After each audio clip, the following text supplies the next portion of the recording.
Peut y aller. Hey, bonsoir à tous et à toutes.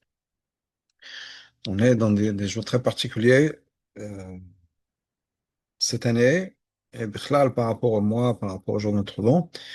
On est à quelques jours de Chavchet Nissan.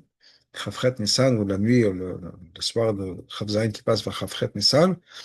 Et le moment où il y a 35 ans, Tafshin Aleph 1991, Rabbi a dit cette fameuse sikha où il nous a plus ou moins donné la responsabilité de faire venir Mashiach. Ce qui est quelque chose d'extraordinaire. Et je pense que ça vaut la peine de s'arrêter sur ce concept-là sur quelques minutes. Et après, ce que je voudrais faire, c'est étudier ensemble, lire ensemble quelques paragraphes de cette sikha-là, puis passer au concept de Tazria Metzora qui est la paracha de cette semaine, la semaine à venir. À l'époque de la sikha, Chavzaim, Chavchet Nissan, c'était dans la paracha de Shmini. C'était donc c'est pas la même paracha. Donc l'arbi va parler des choses qui sont liées à la paracha, des choses qui sont uniques à cette année. L'année c'était 1991, Tafshin Nun Aleph. Mais bien sûr le reste, c'est des choses qui nous correspondent tout à fait. Et le concept qui est l'avenue du Mashiach est encore plus réel 35 ans plus tard qu'il n'était à l'époque, puisqu'on est maintenant 35 ans plus proche de l'avenue du Mashiach que apparemment on l'était en 1991, en 1900, en Tafshin Nun Aleph. Donc on est encore plus proche de ça. Donc ces idées résonnent avec encore plus d'intensité. Et c'est sûr que avec tout ce qui se passe dans le monde et en Eretz Israël, etc., je crois que pour paraphraser ce que j'ai entendu d'un autre shliach qui disait que si, quand Mashiach va arriver, personne ne sera étonné. Tout le monde sera dit, ouais, bien sûr, c'est évident. Mais il y a plus de... Le message au travail qui a été fait de ces 35 dernières années est extraordinaire au point que hey, tout le monde attend Mashiach, tout le monde parle de Mashiach, tout le monde sait que Mashiach va arriver dans le monde entier. C'est même dans les nouvelles où, je ne sais pas si ça fait le tour, j'en ai parlé un peu il y a quelques temps dans un show, où il y a un commentateur américain, pas, pas pro-Israël en tout cas, qui a changé et qui est devenu très anti-Israël, etc., qui disait, voilà, la guerre, c'est à cause des Juifs, c'est à cause de Chabad en particulier, parce qu'ils veulent construire le troisième Beth Amikdash, et ils ont déclenché, ils sont responsables pour la guerre. Donc, le message est là-bas que, voilà, il y a le troisième Beth Amikdash qui arrive, Mashiach arrive, le monde entier en parle, le monde entier est au courant, et on ne peut plus vraiment cacher quoi que ce soit. Donc, le secret, ça y est, le secret est sorti. Donc, bien sûr, on veut Mashiach, on fait les prières, on fait des mitzvot. C'est pas chas v'shalom de créer des problèmes dans le monde, bien sûr, c'est évident. Tout le monde qui est au courant, tout le monde qui sait, tout le monde qui connaît Chabad, bien sûr, le peuple juif, c'est très bien ce qui se passe et la manière dont nous agissons. Mais je veux dire, sur le concept, le monde entier est rempli de cette idée-là de Mashiach, du Beth Amikdash, etc. Ça fait partie de tout le monde en parle. Donc je pense que ces mots du Rabbi sont encore plus forts, encore plus poignants, encore plus urgents cette année que dans le passé, et avoir vraiment l'attente de l'avenue du Mashiach et de faire ce que nous pouvons dans cette direction. Donc pour je revenir à cette idée que, juste pour donner un peu le contexte, et je dois dire, personnellement, ça fait partie des événements dans la vie d'une personne où on se rappelle exactement où est-ce qu'on était, ce qu'on faisait au moment de cet événement. Pour moi, personnellement, j'étais au Seven Samedi le soir de cette sikha-là. Je peux vous dire exactement où j'étais. Je me rappelle encore et où je me tenais au 770. J'avais mon dos à l'abîma. J'étais allé du côté sud de l'abîma, c'est-à-dire entre l'abîma de Crète à Torah et l'estrade du Farbrengen. Ce côté-là du 770, avec mon dos à l'abîma, donc je faisais face à l'estrade du Farbrengen, si on peut dire. Le rabbi était bien sûr à sa place, à son pupitre, quand il a parlé, donc beaucoup plus loin à l'est, du côté du Mizrach. Et voilà, je me rappelle qui est à côté de moi. Et ces mots résonnent encore, si on peut dire, dans leur intensité. Ça a pris, je dirais, de longues années. D'abord, ça a pris quelques jours, peut-être quelques semaines ou quelques mois, pour qu'une première partie du message soit intégrée. Il y a eu un moment de peur, d'angoisse, qui est peut-être presque comme le rabbi abandonne, si on peut dire. Et ça a pris un certain temps jusqu'à ce que ça se transforme de cette manière-là. Au contraire, le rabbi nous a donné le pouvoir de, de faire notre travail. Alors, de quoi il s'agit? Je ne sais pas si tout le monde est au courant, je parle un peu dans l'abstrait, mais on va voir les mots de la sikha. Mais ce qui s'est passé, c'est que donc, le rabbi était parti au Ohel le 25 Nissan. Il revient du Ohel, une mincha, un rabbi, puis une sikha. Il y a eu beaucoup de sikhot, pour l'instant, c'est rien d'étonnant. Et dans cette sikha-là, le rabbi va nous dire, on va regarder encore une fois dans le texte, que voilà, on est dans une date extraordinaire pour l'avenue du Mashiach. C'est vraiment le moment le plus intense pour l'avenue du Mashiach. Et malgré tout, Mashiach n'est pas là.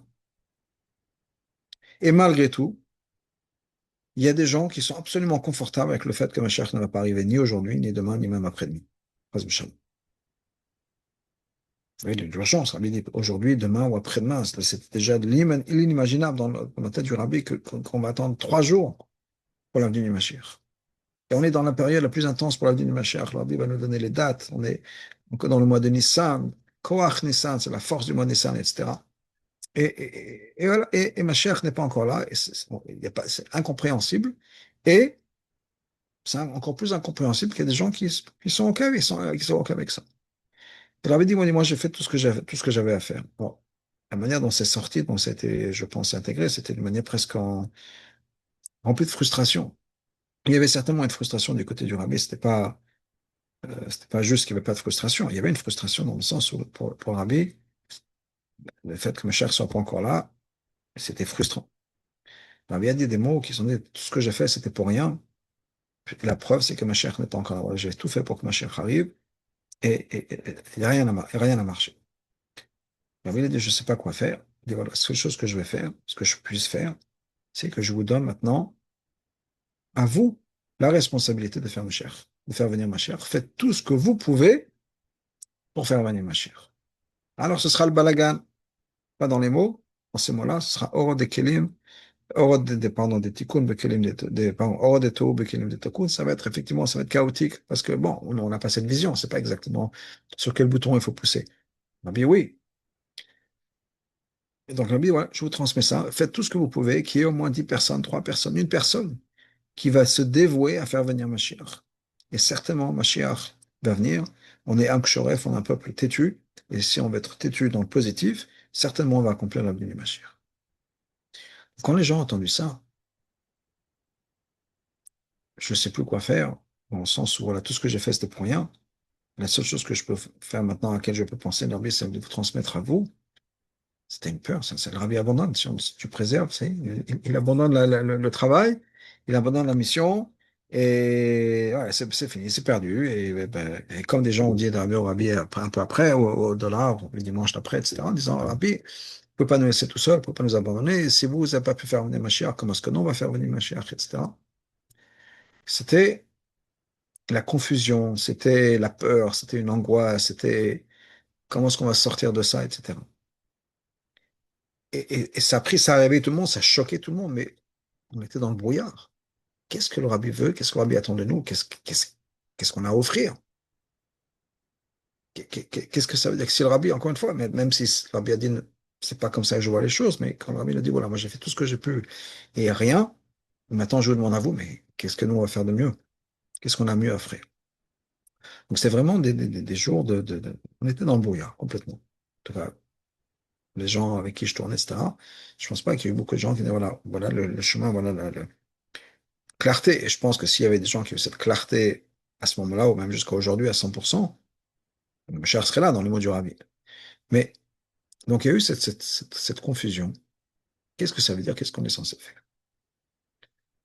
Alors bien sûr, il y a eu une campagne de Mashiach qui s'est mise en place. Et je dois dire que le rabbi ne s'est pas arrêté là, dans le sens où, premièrement, dans la Sikha même, le rabbi a dit, bon, si je peux faire encore une chose, c'est donner la tzedaka. Donc, le rabbi a donné des dollars après la sikha, comme le rabbi le faisait tout le temps. Et puis ensuite, les Shabbatot d'après, le rabbi a expliqué de quoi il s'agissait. Qu'est-ce qu'il veut dire? Qu'est-ce qu'il attend? Qu'est-ce que ça veut dire, Mashiach? Et on va en parler quand on va arriver à la sikha de Tazria Metzora, de ce concept-là, qui est plus ou moins un thème que le rabbi va développer. Depuis ce moment-là, jusqu'à Chavzaïn Adar, jusqu'au 27 Adar, donc presque un an plus tard, qui est le jour où le Rabbi a eu cette attaque cérébrale. Et il n'y a plus de Famrigan, il n'y a plus de Sichot. Et malheureusement, 2 ans plus tard, Chavzaïn Adar, la même date, encore une fois, une deuxième attaque. Et quelques mois plus tard, Gimel Tammuz. Ce que je pense, et on voit la différence, comme je disais, 35 ans plus tard, qui est que c'est pas que Rabbi allait baisser les bras ou abandonner ou aller je sais pas quoi faire. Non, c'est qu'il y a eu une transmission de la responsabilité, et c'est en même temps une transmission du pouvoir qui est nécessaire, qui est nécessaire. Alors, il y a eu ce réveil. Le Rabbi a dit, voilà, cette frustration, si on peut dire, c'est les mots à moi, du Rabbi, mais il y a aussi le moment où il y a eu un réveil, une prise de conscience qui s'est mise en place. Et cette prise de conscience, on la voit maintenant, elle a commencé à devenir très forte après Gimel Tammuz, et elle s'intensifie d'année en année, où on prend, les chassidim prennent, ou le peuple juif de manière générale, prennent les choses en main et prennent leurs responsabilités. Il y a une maturité dans notre relation avec Hachem, notre maturité dans les enseignements du Rabbi, notre compréhension des enseignements du Rabbi. Il y a une maturité dans notre relation avec la Torah, le judaïsme et avec Hachem. Et je veux dire aussi une maturité politique.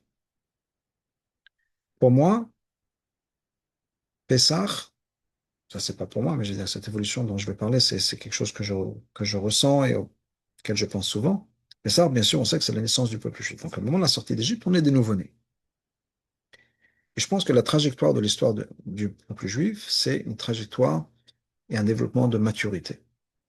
On est censé être petits-enfants à une relation adulte avec Hachem, ou une relation, dans d'autres mots, avec Hachem comme on est des petits bébés, on est des nourrissons, avec nos parents, notre papa, notre maman, et on a besoin de s'attacher constamment. Une relation qui va, à la fin de l'histoire, va être une relation, je veux dire, d'égal à égal, et c'est pas mes mots à moi, c'est des mots de Chazal, qui disent que d'abord on est Biti, ensuite on est ma fille, Achoti Rahayati, ma sœur, Rahayati, mon épouse, et Emi, ma mère. Au sens où on a des choses à offrir à Hachem, dira Betartone. Et pour ça, on a besoin de mûrir en nous. Et mûrir, c'est une indépendance. Un enfant, à la naissance, est complètement et constamment dépendant de ses parents. Et le moment où la maman, le papa, bon, la maman disparaît, sort de la pièce pendant quelque temps, le bébé se met à pleurer. C'est ce qui se passe dans l'histoire, on voit dans la Torah. Dès qu'il y a quelque chose, voilà, on se met à pleurer. On a faim, on pleure. On a soif, on pleure comme un bébé. Puis il y a une maturité qui se met en place. Mais devenir adulte, c'est quoi? Devenir adulte, c'est être indépendant, dans le sens où on peut s'occuper de soi-même. On n'a pas besoin d'être constamment, d'avoir quelqu'un constamment qui nous regarde et qui nous suit. On sait être responsable, on sait partager, on sait donner, etc. Quelque chose qu'un enfant doit apprendre. Un enfant, un petit bébé, ne sait pas nécessairement partager, jouer avec quelqu'un d'autre, partager ses jouets, etc. On a besoin de mûrir. Et on est adulte et on est responsable de soi-même. Par exemple, je parle d'Israël. Il y a une maturité, je pense, dans le peuple d'Israël qui vit en Israël et les hommes politiques ou les politiques en Israël, où on prend la responsabilité de la terre d'Israël sérieusement. Et on est prêt à faire passer les citoyens d'Israël et Israël avant les accords avec tel et tel pays, etc. Alors que pendant de longues années, on va faire des accords avec, parce que les États-Unis nous demandent, parce que tel pays nous demande, etc. Même si ça va contraire à nos intérêts à nous, on va faire certains accords. Il y a des choses qui vont changer, mais c'est pas parfait, ma chère n'est pas encore là. Mais il y a une certaine maturité dans le sens, on est responsable du peuple juif, on n'est pas responsable de l'Amérique, on n'est pas responsable d'autres pays. On n'est pas là pour faire plaisir à la France, à l'Angleterre, à l'Allemagne, aux États-Unis ou autres. On a nos citoyens, la terre d'Israël, et c'est notre responsabilité d'en protéger. La protéger, de protéger les citoyens d'Israël. Donc, il y a cette maturité, cette indépendance.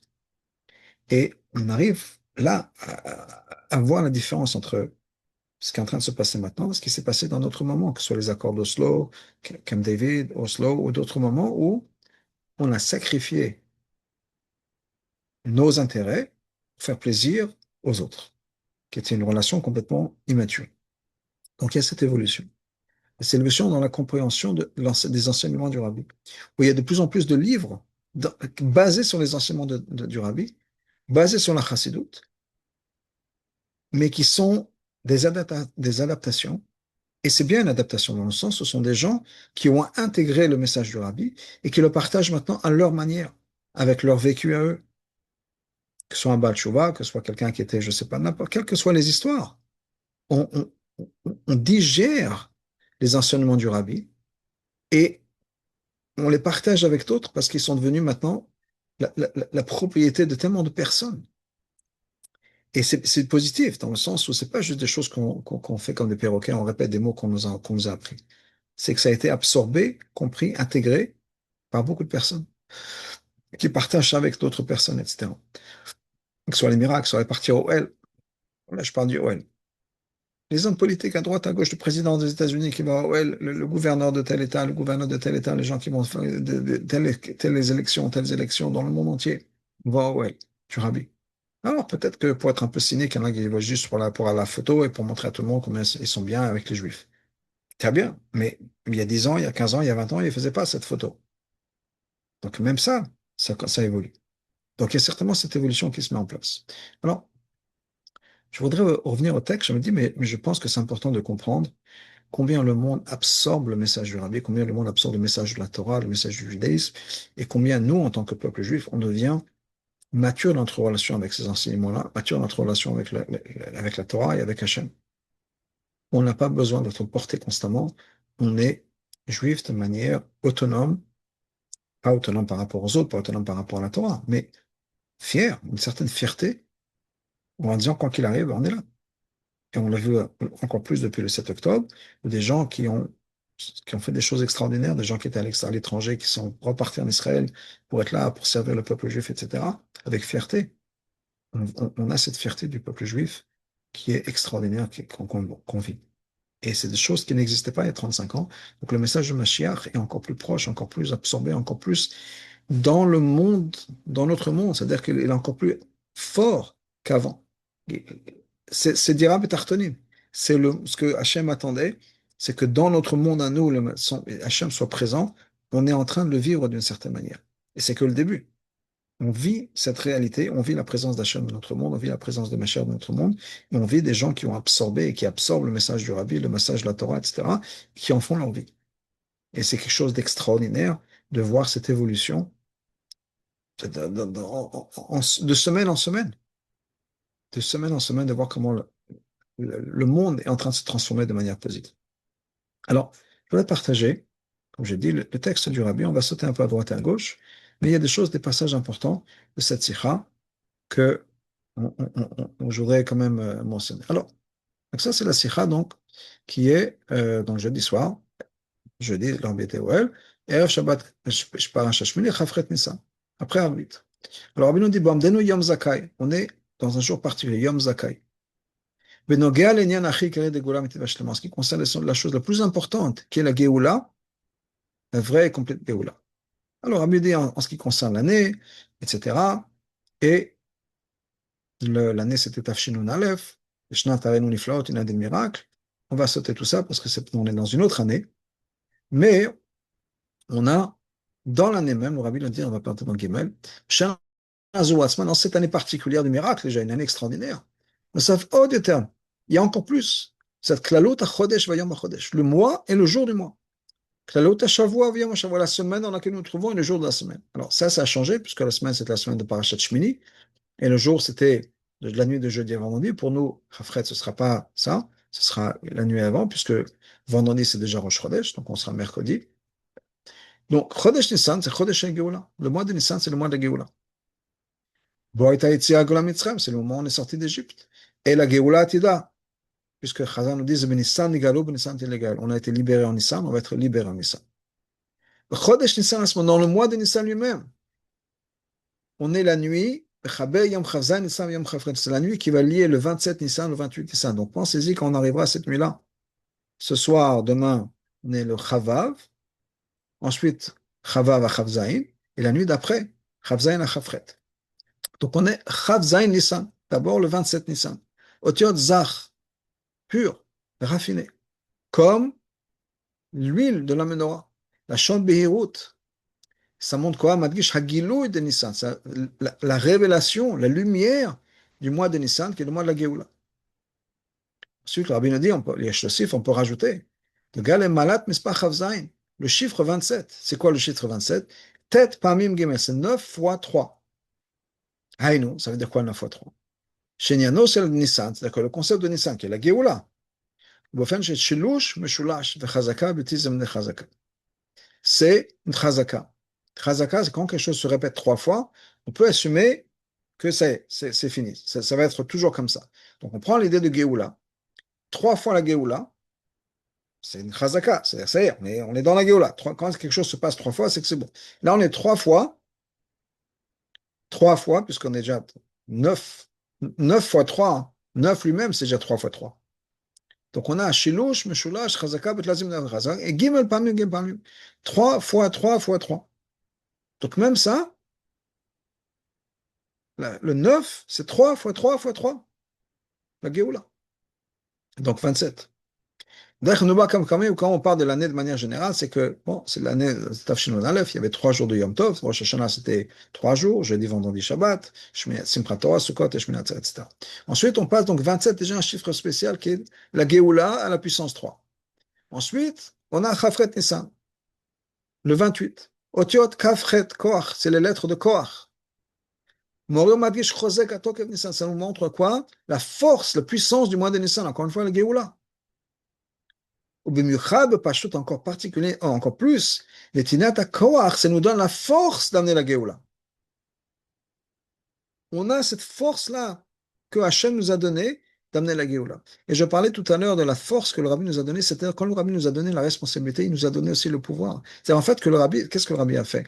Et je dis des mots euh, à ma manière de comprendre les choses, et bien sûr, je comprends ce que je comprends, et je suis loin d'être un tzaddik ou un rabbi, etc. Bien sûr, c'est pour dire l'évident. Mais quand le rabbi nous a donné la responsabilité de faire une Mishar, c'est aussi, une fois, il nous a donné le pouvoir de le faire. On est des députés, si on peut dire, avec le pouvoir qui va avec. Donc le rabbi a partagé avec nous des choses qui étaient le fief des tzaddikim et des rabbaïm. Le travail des rabbaïm maintenant est devenu notre travail à nous. Le rabbi a révélé en nous la force d'être un mini-rabbi et de pouvoir faire des choses qui sont normalement réservées aux tzadikim, aux rabbis. Donc ensuite, le rabbi nous dit, on parle de la semaine, par Shachmina, on va sauter ça, puisque on n'est pas dans la même semaine. Mais ensuite, le rabbi nous dit la chose suivante. Malatayom, on passe de Chafret Nissan, je suis dans Dalet, Kafret Nissan, Baim la Chaftet Nissan. De 28 Nissan, on arrive au 29 Nissan, qui est Erev Rosh Chodesh Iyar.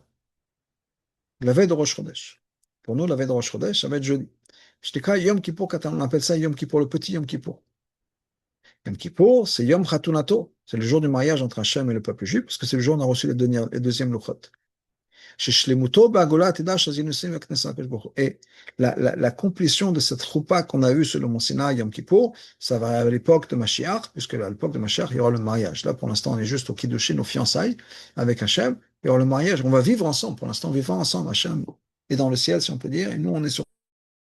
Ensuite, on va le Rosh Chodesh. Ensuite, on arrive à Rosh Chodesh, qui va être jeudi pour nous. Pardon, vendredi et Shabbat. Molad Alvana, qui est le renouveau de la lune. De Gmatov Israël, c'est comme pour le peuple juif. Le peuple juif domine Alvana Monin, le peuple juif ressemble, est comparé à la lune. Et qu'est-ce qu'on dit? On dit dans Kiddush Levana, Shema Tedim Litchadesh, on va avoir ce renouveau comme la lune, à l'époque de Mashiach. Ensuite, Rosh Chodesh, il y a 2 jours de Rosh Chodesh. Donc, à partir du Yom Rishon de Rosh Chodesh, Yom Sheni Rosh Chodesh, du premier jour de Rosh Chodesh, on arrive au deuxième jour de Rosh Chodesh. Ça veut dire que là, la Géoula, ce que Rosh Chodesh représente, le renouveau, la renaissance, c'est double. Okay? Ensuite, on a Rosh Chodesh, Yom Rosh Chodesh et Aleph Iyar, Baim le Bet Iyar. de Rosh Chodesh, qui est Aleph Iyar, Shabbat, pour nous. Baïm le Bet Iyar, on arrive au 2 Iyar, Yom Ulato Shel Mamash, qui est la naissance, l'anniversaire du Rabbi Marash. Le Rabbi Marash, on le connaît, qu'il est Tiferet chez Betiferet, la beauté de la beauté, et la Chatrila Hariber, au-dessus des obstacles. Il n'y a pas d'obstacle. Ça veut dire quoi, il n'y a pas d'obstacle? C'est que Rabbi Marash disait, les gens pensent que quand on n'arrive pas à sauter, pardon, on n'arrive pas à éviter les obstacles, à passer sous les obstacles, ben, il n'y a pas de choix, il faut passer au-dessus. Moi, je dis que non, depuis le départ, il faut passer au-dessus des obstacles. On ignore les obstacles, il n'y a pas d'obstacles. On a à faire ce qu'on a à faire. OK? Ensuite, on regarde le Khatrila Riber. C'est-à-dire, il n'y a rien qui peut nous arrêter, il n'y a rien qui peut nous bloquer. Ensuite, le Rabbi rajoute dans Hey, les jours de la Sphira, puisque entre Pessah et Shavuot, on compte le Homer. Et c'est quoi la période entre Pesach et Shavuot? On se prépare, on sort de plus en plus de galoute. On s'est préparé, donc c'est Pesach, on est sorti d'Égypte, mais on a encore tout un bagage, on peut dire. Et bien on se prépare, on avance encore plus dans le monde de la Gdusha et encore plus dans la Géoula.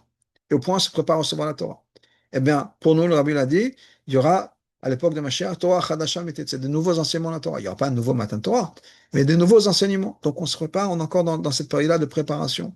Ensuite, Rabbi nous dit pas, je saute encore une fois, comme j'ai dit tout à l'heure, que on est dans la sphira de Chavzaïn, c'est arrivé à Chavret, c'est Yudbet la Omer, le 12 Yomer.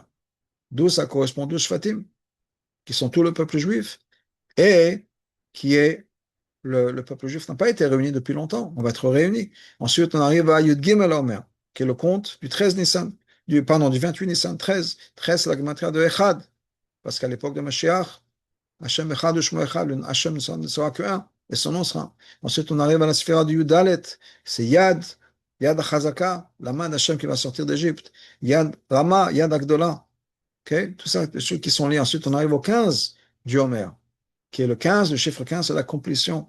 La lune est complète le jour du 15. Donc, Rabbi nous dit, voilà, tout ça pourquoi?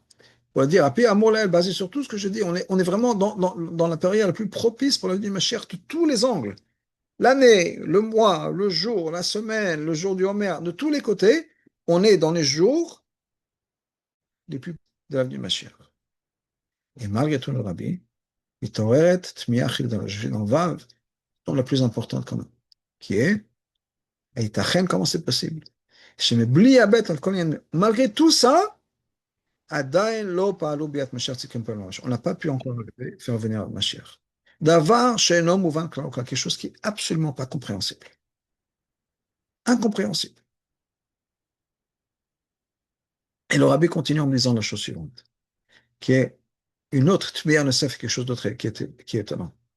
C'est que il y a des gens qui se rassemblent, des dizaines de juifs, et ils font pas tout ce qu'ils peuvent pour faire venir Mashiach. Et non seulement ça, le moufrach, c'est même pas incompréhensible ou inadmissible, que Mashiach ne va pas venir ce soir, peut-être même demain ou après-demain. Ahmad Islam. Voilà, Ahmad Islam avec 2 points d'exclamation. Même quand on crie Ad Matai, les gens disent ouais, we want Mashiach now, on veut Mashiach Ad Matai, c'est parce que je leur dis de le faire. Mais si on le voulait vraiment, c'est sûr que Mashiach serait déjà. Et le Rabbi a dit qu'est-ce que je peux faire d'autre? Pour que tout le peuple juif demande vraiment, crie à Hachem, vraiment, Bémet, pour faire venir Mashiach. Alors que tout ce qui a été fait maintenant, ça n'a pas servi. Alors, il y a la preuve que ça n'a pas servi. Il s'est mis un galoute, on a encore un galoute. Et donc, Rabbi a dit la chose suivante.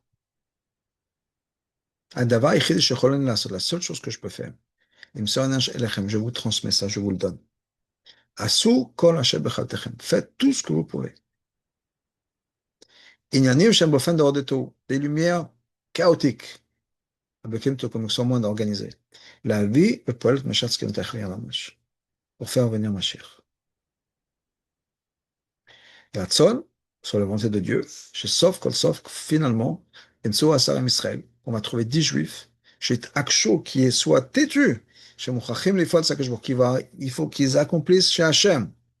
Vada, il faut le Sakashboch. Et c'est certainement ils vont le faire, parce qu'on est têtu, dans le positif, le Mariuta. Et donc, ils vont faire Salah, que Dieu nous pardonne nos fautes. La vie, poète, Agula, Metit, Vashlam, Matachrin, pour faire venir le Mashiach. Le Rabbi nous dit pour faire venir, pour accélérer encore plus les choses, je vais encore donner la tzedaka. Vani et Sheli Asiti. Moi, j'ai fait ma part. Mais quand là-bas, à partir de maintenant, vous faites tout ce que vous pouvez. Sur la volonté d'Hachem, chez Matzem, Kem, Echad, Shem, Shlosha, qu'on trouve une personne, deux personnes, trois personnes, chez Tarsu et Samalasot et Savasuki, puissent réfléchir, avoir des idées, quoi faire, comment le faire, etc. Et faire venir Mashiach.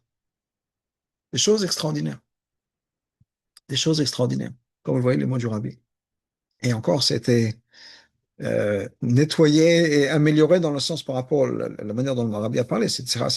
On a partagé ensemble, c'est pas le mot exact, c'est la sikha telle qu'elle a été écrite et corrigée par le Rabbi. Il y a certaines choses que les gens qui avaient écrit la sikha n'ont pas voulu mettre dedans, mais le Rabbi, cette expression, on avait l'impression que le Rabbi a abandonné un peu l'histoire.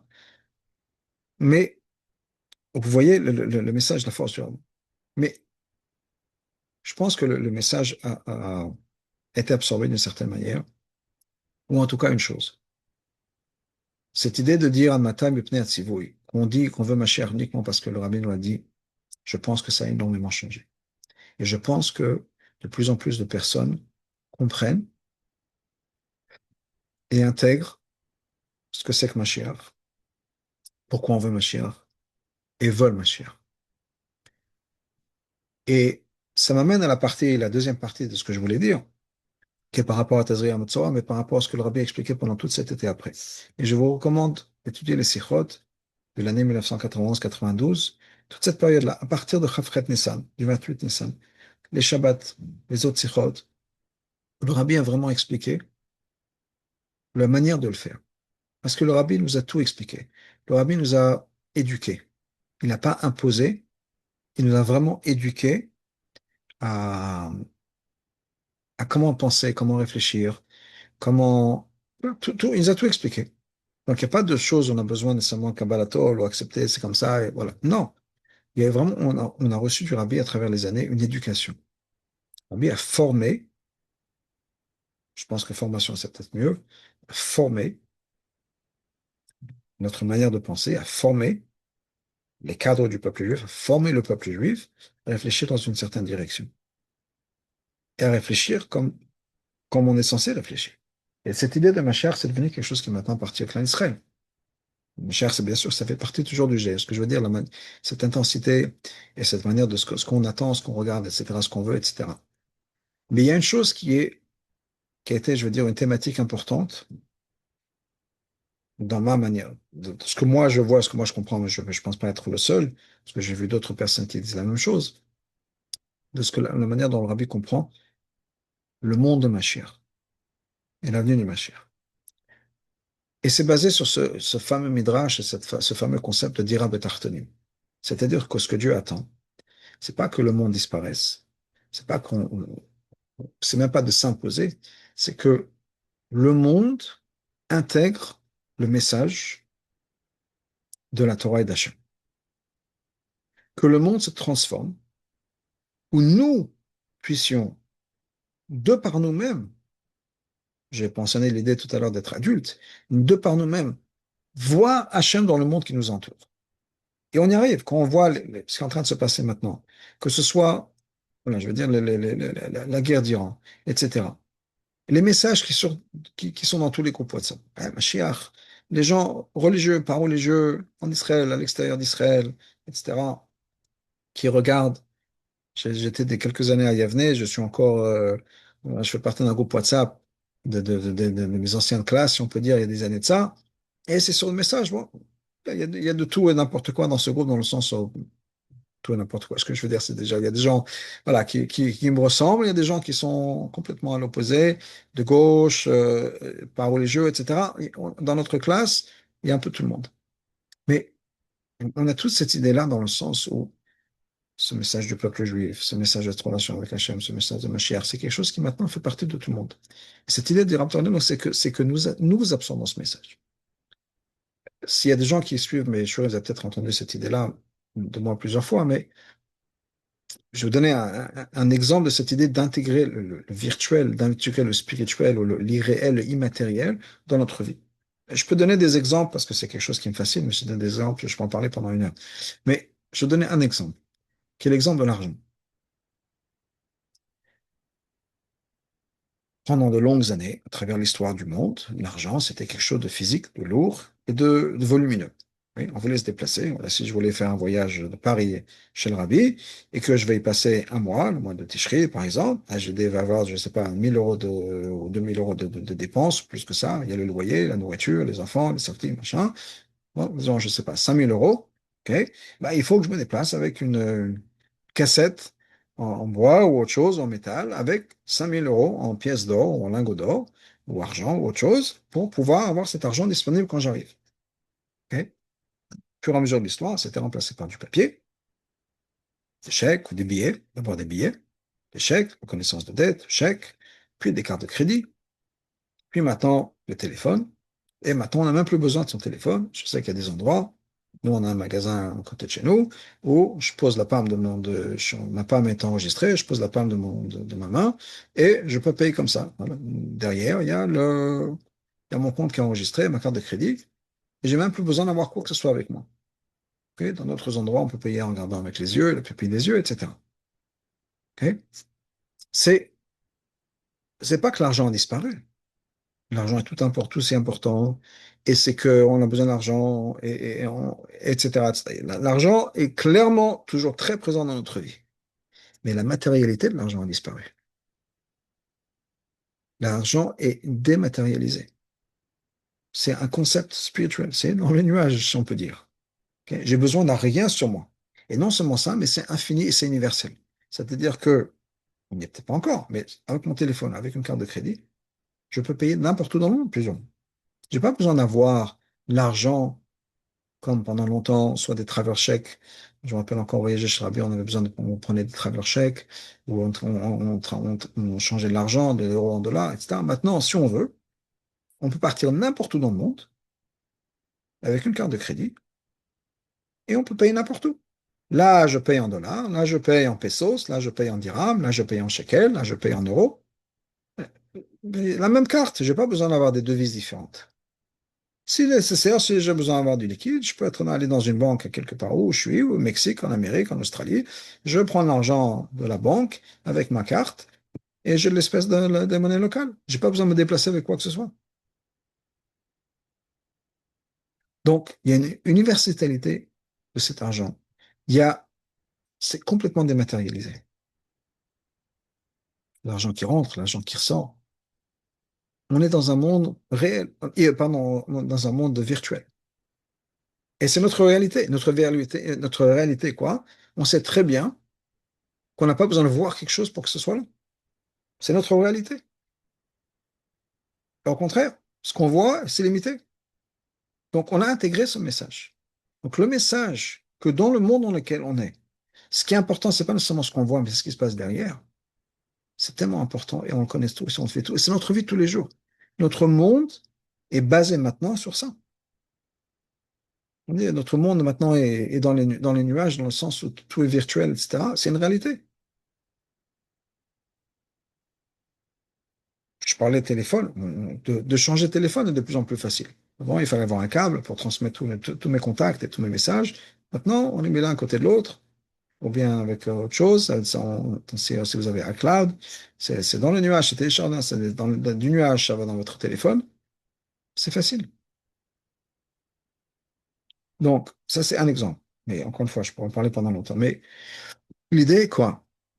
Que on a intégré ce message dans notre vie physique, matérielle.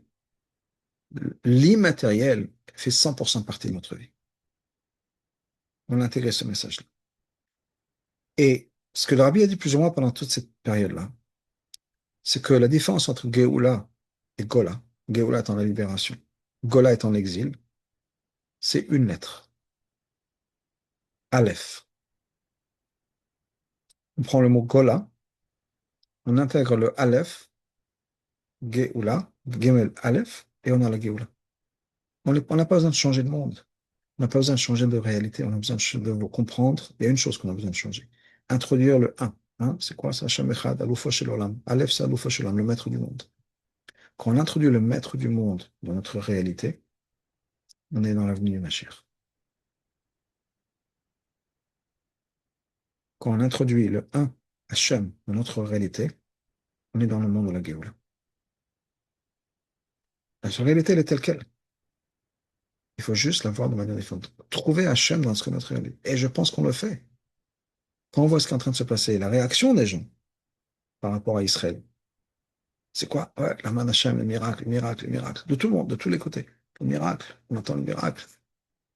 Malheureusement, la souffrance, malheureusement, il y a des gens qui, voilà, trois, quatre fois par nuit, les azotes, les courir au éclatent, etc. Et malheureusement, des maisons qui ont été dommagées, malheureusement, des gens, Rahman al-Islam, que Hachem protège le peuple juif en Israël à travers le monde. Mais par rapport à chas v'shalom, ce qui aurait pu, on ne va pas continuer la phrase. C'est miracle après miracle après miracle. Et les gens réagissent comme ça, en disant, on voit clairement les miracles, on voit clairement la main d'Hachem, on voit clairement, c'est extraordinaire. J'ai vu une vidéo du Rabbi, de là, il y avait le maire de Ariel, qui a montré au Rabbi une photo, c'était à l'époque de la guerre du Golfe, on dit, voilà, on voit les patriotes, les missiles patriotes qui interceptent un missile de Scud qui est venu. Et là, il a dit, voilà, on voit des miracles. Mais à l'époque, il fallait des miracles qui sont hors de la nature. Maintenant, les miracles font partie de la nature. Les patriotes, ou maintenant qu'on a comment ça s'appelle, le dôme de fer, etc., qui pète à Marzel, ou d'autres choses, ça fait partie de la vie de tous les jours. Mais c'est un miracle qui fait partie de notre nature, qui fait partie de notre vie. On a juste besoin de découvrir Hachem, de découvrir ce point de Mashiach. Comment est-ce qu'on le fait? Ah, ben, il faut étudier, il faut s'informer. Il faut s'informer sur qu'est-ce que ça représente Hachem. S'informer sur qu'est-ce que ça représente Mashiach. S'informer sur quoi la Géoula. Découvrir Hachem, découvrir Mashiach. Qu'est-ce qui va se passer vraiment? Étudier le Rambam, étudier les Midrashim, ce que Chazal nous dit, c'est s'éduquer. Et quand on est éduqué, on a une autre manière de voir les choses. Quand on est, je ne sais pas, touriste quelque part, oui, quelqu'un qui va visiter le 770, qui n'a aucune idée de ce qui se passe. C'est pas la même chose que quand quelqu'un va visiter le 770 avec un guide qui vous l'explique, voilà ce qui se passe, et c'était l'Estravia ou le Farmagan, c'est ce qu'on avait prié, etc. C'est la même chose, c'est les mêmes quatre murs, c'est les mêmes, mais c'est une expérience, c'est complètement différente. Ça, c'est l'éducation. Quand on prépare, on fait ses devoirs, on s'informe, on a une autre manière de regarder les choses. Ça, ce qu'on avait nous c'est l'idée de Tazria Metzora. Tazria, c'est quoi? C'est la naissance. Le mot Tazria, c'est quoi? C'est comme planter une graine. Quand on plante une graine, qu'est-ce qu'on fait? Si on regarde les choses de manière bête, on prend une graine avec laquelle on aurait pu faire quelque chose, on aurait pu manger, on la met dans la terre, on l'enterre. Regarde, on va. C'est fini. On a enterré une graine. Si on n'a pas l'information, on imagine que ça y est, c'est fini. On a perdu, on a gaspillé une graine. Mais c'est là où les choses vont se mettre à pousser. C'est là où il y a ce renouveau. Et c'est l'idée de Metzora aussi. Metzora, c'est quoi? Le lèpre, la lèpre. Dès que Mashiach est appelé le lépreux. Il y a une longue histoire dans la Gemara, dans Sanhedrin. D'ailleurs, je vous conseille de lire cette Gemara dans Sanhedrin, Père Chelek, vers la fin de donc, la Gemara de Sanhedrin, qui parle de Mashiach, toute une souga là-bas de Mashiach. Mais dans la Gemara là-bas, il y a une histoire, Rabbi Shimon ben Levi a rencontré Eliyahu Hanavi, et il a dit, quand est-ce que Mashiach va venir? Il lui a dit, bah, tu sais quoi? Va lui demander toi. Ok, mais où je le trouve, Mashiach? C'est très simple. Il est à la porte de Rome. Ok, comment je le reconnais? Il a dit, bah, là-bas, il y a tous les lépreux. Mashiach aussi fait partie des lépreux. Ok, comment je vais savoir qui c'est Mashiach? Il dit, bah, très simple. Tous les lépreux, ils enlèvent leur bandage, tout leur bandage d'un coup, et ensuite ils les remettent tout d'un coup. Mashiach le fait un par un. Pourquoi? Parce que le moment, la seconde où Hachem va vouloir libérer le peuple juif, il faut qu'il soit prêt. Et donc, tu vas le reconnaître. Donc, et c'est pour ça qu'on parle de Mashiach étant dans la toute saga là-bas. Mashiach fait partie des lépreux. Mashiach, effectivement, est Chiva de Berebi. C'est le lépreux de la maison de Rabbi, Rabbi Yodanassi. On dit que Rabbi Yodanassi lui-même aurait été Mashiach, un candidat pour Mashiach parce qu'il a souffert. En tout cas, il y a cette référence à Mashiach étant le lépreux. Pourquoi? Parce que les souffrances, oui, c'est dans la peau, c'est l'extérieur. Mais c'est des révélations qu'on n'arrive pas à comprendre nécessairement. Et des fois, quand il y a des choses qui sont plus trop fortes que nous, on a l'impression que ça sort de manière négative. Oui, comme on des fois nos enfants. Quand tu comprendras, tu le remercieras. Quand tu comprendras, quand tu grandiras, tu comprendras. Quand tu grandiras, tu me remercieras. Pourquoi est-ce qu'un enfant ne peut pas comprendre, ne peut pas remercier ses parents, ses enfants aujourd'hui? Il faut une certaine maturité qu'on n'a pas toujours. Mais ce que les parents font aux enfants quand on dit quand tu grandiras, tu me remercieras, c'est du positif, c'est de l'amour. Mais un enfant, dans sa vision limitée des choses, n'arrive pas à voir le positif. Mais on le force à se brosser les dents, on le force à l'amener chez le dentiste, après un vaccin ou autre chose. Bon, un enfant a du mal à accepter que c'est du positif, que c'est de l'amour. Quand on grandit, on remercie les parents de s'être occupés de nos dents et de notre santé, etc. En tout cas, l'idée, c'est que même dans Tazaya Metzora, dans cette galoute, dans cette planter quelque chose, c'est là où il y a la renaissance. Il faut avoir ce regard sur la vie qui nous entoure et dire, c'est pas qu'on est planté, c'est pas qu'on est sous la terre, c'est pas qu'on est lépreux, mais on est au milieu de ce processus de transformation. De là va venir le renouveau, comme cette graine qui va pousser du fait qu'elle a été plantée. Cette naissance qui va venir. Parce que les chats, c'est ça, c'est la naissance du peuple juif, etc. On est vraiment dans un moment, dans une période extrêmement importante. Bon, je conclus avec ces deux points-là. Nous sommes dans une période, et tout le monde le voit, où l'avenue du Mashiach est imminente, Bezrat Hashem. Ce que nous pouvons faire, et si on peut le faire, c'est qu'on a la responsabilité de le faire, on a le pouvoir de le faire, c'est de nous informer sur l'avenue du Mashiach et d'essayer de penser à la vie ou à une vie qui va être une vie, je veux dire, messianique, dans le sens où on est un peu plus impliqué dans le spirituel. Se dire, voilà, si j'ai une situation devant moi, je suis fâché avec ma femme, mon mari, mes enfants, mes parents au travail. Comment est-ce que mon neshama aurait réagi? Comment est-ce que, à l'époque de Mashiach, j'aurais vu cette difficulté? Est-ce que je dois m'excuser? Je ne dois pas m'excuser? Est-ce que je pardonne? Avoir une vision plus libérée et plus noble de nous-mêmes, dans le sens où c'est pas grave. Je pardonne ou je me fâche pas. Il y a des choses plus importantes dans la vie. Qu'est-ce que Hachem attend de moi? De faire introduire Hachem dans ma vie. Qu'est-ce que Hachem attend de moi? Je suis bloqué dans un modèle. Je peux m'énerver, bien, je peux dire, ok, qu'est-ce que Hachem a mis là? Qu'est-ce qu'Hachem attend de moi? Réfléchir, qu'est-ce que Hachem va attendre de moi? Introduire Hachem dans ma vie, dans ma réalité. À chaque fois quelque chose d'un peu négatif ou de positif. Dire, ok, si je suis dans telle et telle situation, c'est que Hachem attend de moi quelque chose. Qu'est-ce que Hachem attend de moi? Même si on n'a pas la réponse. Cette réflexion va changer énormément de choses pour nous. De se dire à chaque fois, ok, voilà ce qui se passe. Qu'est-ce que Hachem attend de moi maintenant? Quel est mon rôle? Quelle est ma responsabilité? Mais pensez dans les termes où Hachem, pensez à Hachem, pensez ce qui va marcher dans le sens où la Torah, Hachem, c'est la même chose. Qu'est-ce que je peux faire? J'ai des problèmes de couple. Qu'est-ce que Hachem attend de moi? Si j'ai une conversation avec Hachem, si Hachem m'a mis dans telle et telle situation, qu'est-ce que Hachem attend de moi? Comment c'est Hachem attend que je me comporte par rapport à mon mari et par rapport à ma femme? Ma responsabilité, mon rôle. Donc tout ça, c'est quelque chose qui change la vie. Donc je vous encourage à nous éduquer, je vous encourage à penser à Hachem dans notre vie, pas Hachem. Dans ma vie, dans mes situations, introduire Hachem. Et bien sûr, comme le Rabbi l'a dit pendant tout cet été, s'éduquer sur Mashiach, apprendre Mashiach, s'informer, s'éduquer. Il y a tellement de textes depuis, il y a tellement de matériel. Avant aussi, mais encore plus depuis, dans toutes les langues.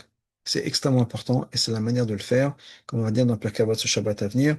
Ezoder Yeshara, le chemin le plus droit pour faire venir les choses, c'est ce que le Rabbi nous a dit, d'étudier les sikhot du Rabbi, d'étudier la Chassidut, de s'informer sur Mashiach, de comprendre ce qui va se passer et de voir comment c'est tout en train de se mettre en place.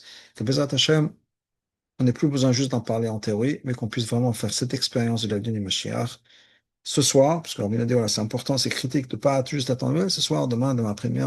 Tant qu'il arrive cette semaine, je suis content. Oui, peut-être, mais pour le Rabbi, c'était urgent que ce soit ce soir. Que Bezrat Hashem, déjà ce soir, puisse avoir la Géoula, le Karov Mamash. Bonsoir.